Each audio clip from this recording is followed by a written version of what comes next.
Your thoughts don't need your permission to appear, but you choose whether they stay. Let that land. Because if you are honest, most of your suffering begins not with what happens to you, but with what happens inside you afterward. A memory rises, a fear whispers, a doubt knocks softly at the door of your mind. You didn't invite it. You didn't ask for it. And yet, there it is. So here is the deeper question we rarely ask. If thoughts arise on their own, why do we believe they are us? Why do we cling to them as truth? Why do we wrestle them, chase them, feed them, fear them? And why, when we try to force them away, do they only grow louder? Pause for a moment. Right now, as you are listening, notice this simple truth. Thoughts are happening, but you are the one noticing them. And that single realization changes everything. Most people live as if trapped inside their thoughts, as if the mind were a small, sealed room with no windows, no doors, no escape. Every worry echoes endlessly. Every regret replays like a broken film. Every imagined future feels real enough to wound the present. And so, the mind becomes a storm. Thoughts crash like thunder. Emotions surge like violent waves. Old stories repeat themselves like ghosts, demanding attention, demanding belief. I am not enough. I am running out of time. I should have been different. I will lose what I love. I will fail. I will be alone. You know these voices. You have heard them in the quiet hours of the night, in the spaces between distractions, in the moments when the world slows down and the mind speeds up. And here is the most painful part. We don't just hear these thoughts, we obey them. We tighten our chest around them. We tense our bodies. We contract our breath. We build our identity around them. A single thought becomes a mood becomes a day becomes a life. But what if none of that was required? Consider this. Clouds do not ask the sky for permission to pass through it. Storms do not define the vastness they move within. Waves rise and fall, but the ocean remains. And you are not the storm. You are the sky. You are the awareness in which the storm appears. Thoughts come and go like weather, but something deeper remains untouched, still, open, present. That something has been here your entire life, watching. It watched your first fears. It watched your greatest joys. It watched heartbreak, confusion, success, loss. And yet, it was never damaged by any of it. You didn't lose it when life hurt you. You didn't break it when you made mistakes. You didn't corrupt it with overthinking. You simply forgot to notice it. Let's slow this down. Close your eyes, if you can, or soften your gaze. Take a slow, gentle breath in through your nose, and exhale longer than the inhale. Again, as you breathe, notice the activity of the mind. Thoughts may be talking. Images may be appearing. Judgments may be forming. Don't fight them. Don't follow them. Just notice. Notice how thoughts arise on their own, like ripples on water. You didn't choose the next thought, did you? And if you didn't choose it, how can it truly be you? This is not about suppressing the mind.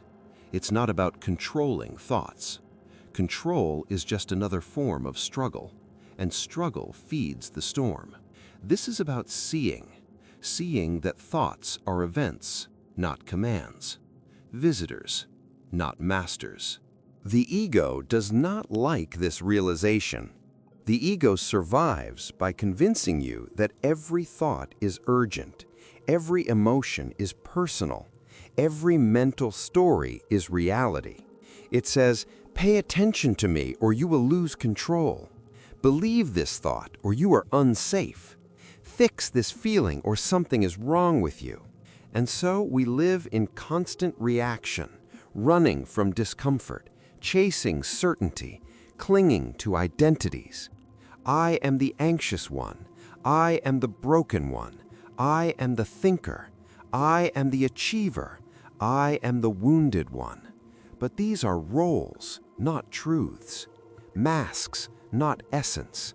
What you truly are cannot be reduced to a sentence in the mind. Here is a subtle but radical shift. Instead of asking, "How do I stop thinking?" ask, "Who is noticing the thinking?" Instead of asking, "How do I fix myself?" ask, "What is already whole beneath the noise?" When you turn your attention toward awareness itself, something loosens. The grip of thoughts weakens. The body softens. The breath deepens. Not because the storm ended, but because you stepped back and realized you were never inside it. You were always the space around it. Think of a river. Leaves float on its surface. Some move quickly. Some spin in circles. Some sink. You do not need to grab every leaf. You do not need to push them away. You simply let them pass. Thoughts work the same way. The moment you stop feeding them with attention, they dissolve back into silence, not through force, but through understanding. And yet, there is pain here too, because many of your thoughts are carrying emotional weight, old wounds, unspoken grief, unmet needs. Thoughts are often the mind's attempt to protect you from feeling, to explain pain, to control uncertainty, to rewrite the past or predict the future. So when you stop clinging to thoughts, emotions may rise. Let them. Emotion is energy in motion. It wants to move. It wants to be felt, not analyzed. The body remembers what the mind tries to forget. Tightness in the chest, pressure in the throat, weight in the stomach. Stay with it. Breathe into it. You are not drowning.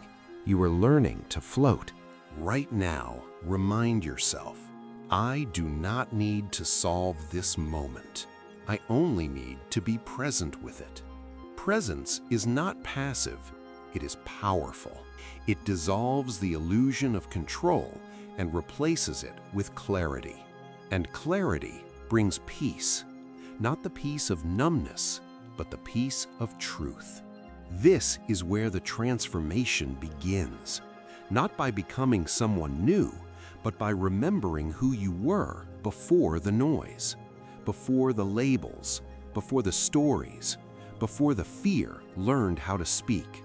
You were awareness first, silence first, being first. Everything else came later. In part 2, we will journey deeper into the roots of emotional suffering, the hidden addiction to thinking, and the quiet freedom that appears when you stop trying to control the mind and learn to listen beneath it. For now, stay here, breathe, and remember, a thought can visit you, but it does not own you. There is a reason the mind never seems to rest. It is not broken. It is not malfunctioning. It is not your enemy. The mind is trying to protect you from silence, from uncertainty, from pain it does not know how to hold. Thinking is often a refuge, a way to stay busy so we do not have to feel, because feeling requires surrender, and surrender feels like danger to a mind that learned safety through control. So the mind talks, and talks, and talks. It plans, it worries, it replays the past, it rehearses the future, not because it enjoys suffering, but because suffering feels familiar. Notice this gently. When do your thoughts become loudest? Often when life slows down, at night, in stillness, in moments of transition, In moments where nothing needs to be done, silence feels empty at first, and the mind rushes in to fill it with noise, with meaning, with identity, because in silence, there is nowhere to hide, and that is where the deeper layers live. Close your eyes again.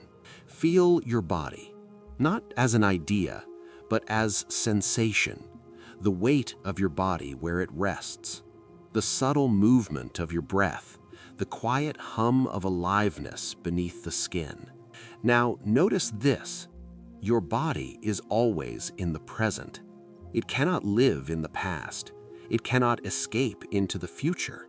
Only the mind leaves. So when you return to the body, you return to now, and now is safe. The mind resists this at first. It says, "This isn't enough. You should be doing something. You're wasting time. You'll fall behind." But stay, because beneath the resistance is something tender. Perhaps grief that never had space to be felt. Perhaps fear that learned to hide behind thought. Perhaps a child inside you who learned early that being still was unsafe. Be gentle. You are not here to force healing. You are here to allow it. Think of emotional pain like a wave. If you run from it, it chases. If you fight it, it grows. But if you let it move through you, it passes. Every emotion has a beginning, a middle, and an end.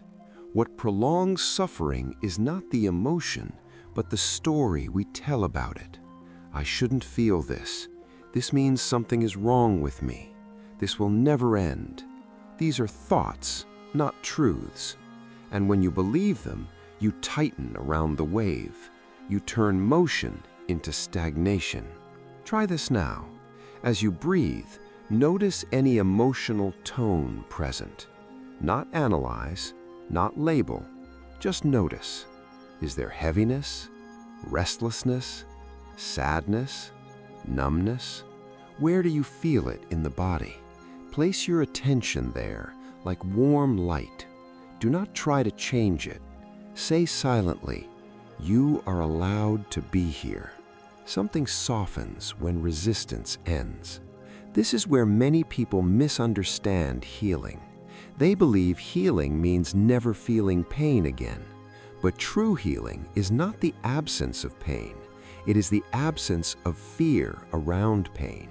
It is knowing that whatever arises can be met, that you are wide enough to hold the full range of human experience. This is freedom, not controlling the storm, but trusting the sky. Now listen carefully.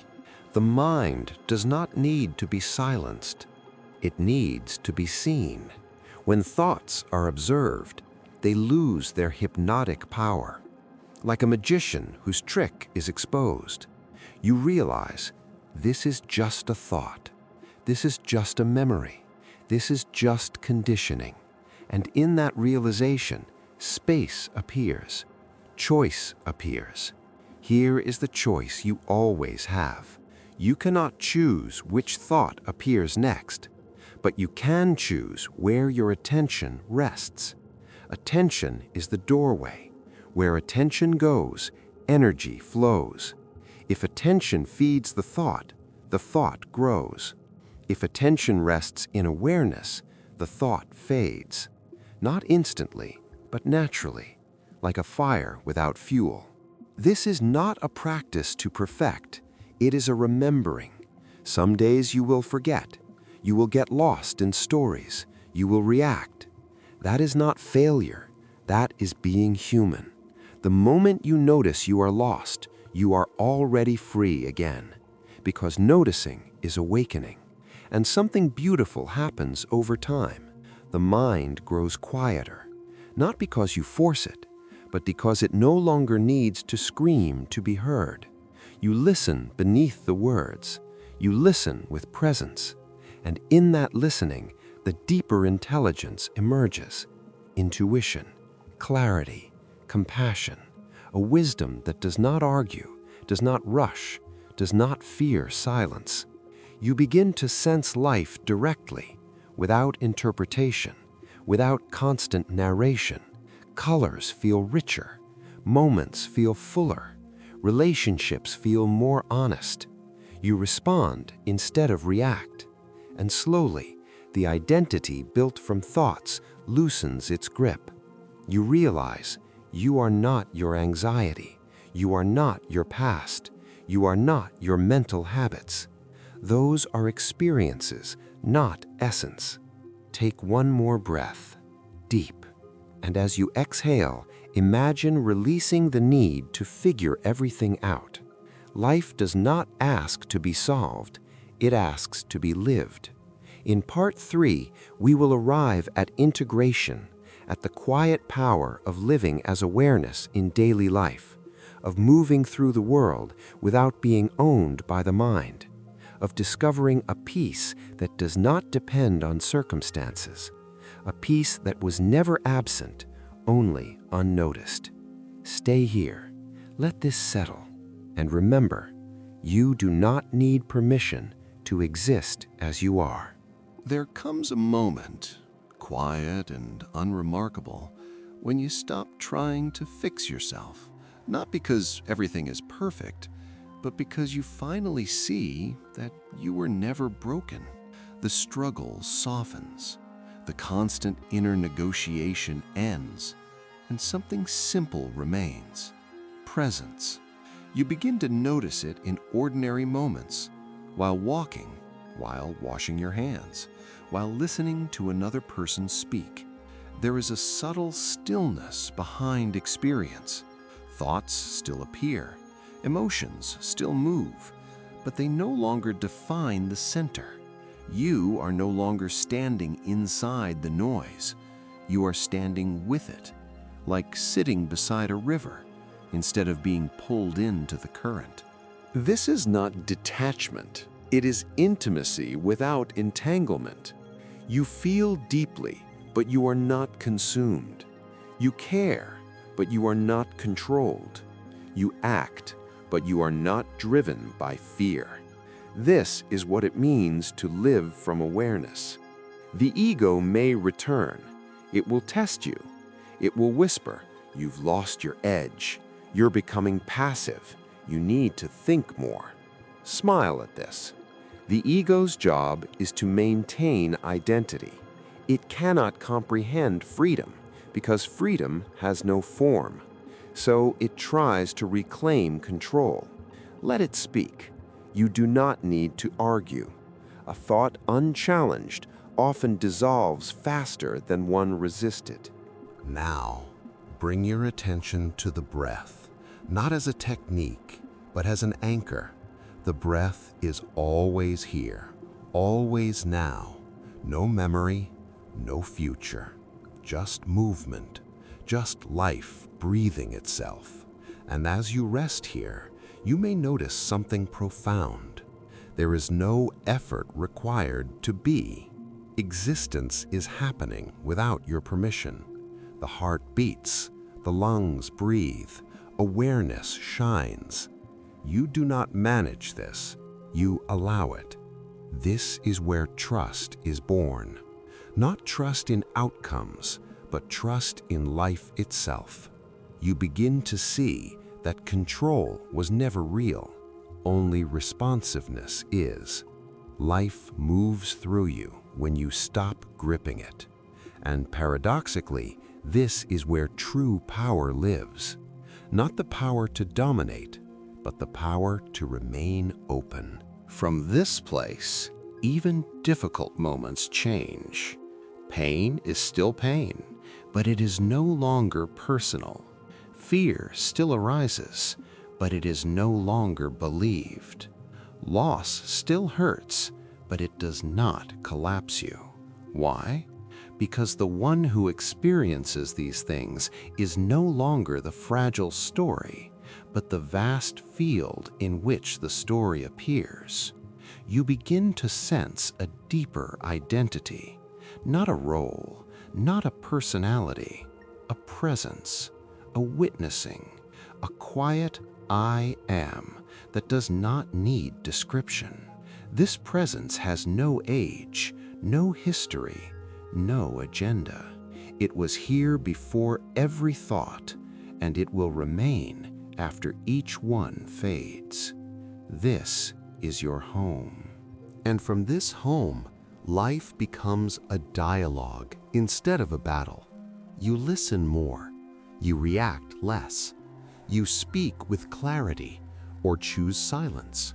You notice when the mind tries to pull you into old patterns, and instead of judging yourself, you return again and again. This is the practice, not perfection, but return. Return to the body, return to the breath, return to the moment. Each return strengthens presence, like a muscle, but gentler, more like remembering how to rest. Now reflect on this truth. Your thoughts never needed permission to appear, but they never had authority to stay. That authority was given through attention, through belief, through identification, and it can be withdrawn, not violently, not forcefully, but lovingly, by choosing presence. You may wonder, how do I live this in the real world? The answer is simple, but not easy. You pause before reacting, before speaking, before believing the next thought. You pause, and in that pause, freedom lives. Life will still challenge you. There will be days when the storm feels strong. On those days, do not try to be peaceful. Be honest. Let awareness hold the chaos. Peace is not something you create.